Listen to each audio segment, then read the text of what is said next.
जी जनता, जे कोण मागच्या काही दिवसांपासून त्यांना मी इशारा समजा, त्यांना मी आपल्या माध्यमातून सांगतोय, वैयक्तिक काही टीका करायचे की बाबासाहेब देशमुखवर करा.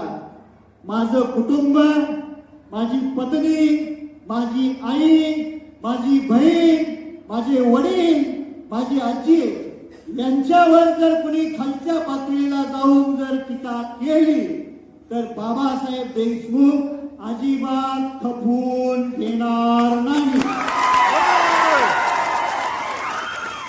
आणि त्याच्या पुढे जाऊन सांगतो, चौकात किंवा एकट्यानं गाठून शेतकरी कामगार पक्षाच्या कार्यकर्त्याला त्रास द्यायचा जर कोणी धाडस केलं तर मीही गणपतराव देशमुख स्वर्गीय आबासाहेबांचा नातो.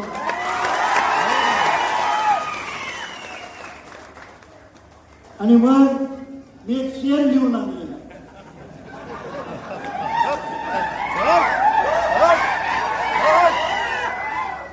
तुम्हें पसंद है शांत रहना, हमें पसंद है शांत रहना, इसे हमारी कमजोरी मत समझना.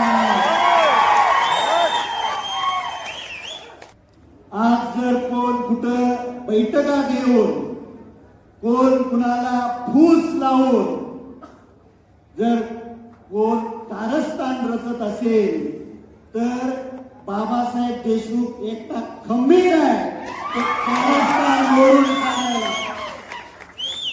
कारण ही परिस्थिती मागच्या 4-4.5 वर्षापासून मी शांतपणे समजून घेतलं, संयमाने घेतलं. पण ज्या वेळेस माझ्या खासगी जीवनात, माझ्या कुटुंबियांच्या खासगी जीवनात खालच्या स्तराला जाऊन जर कोण वक्तव्य करत असेल तर भादराव हा शेतकरी कामगार पक्षाचा कार्यकर्ता आहे.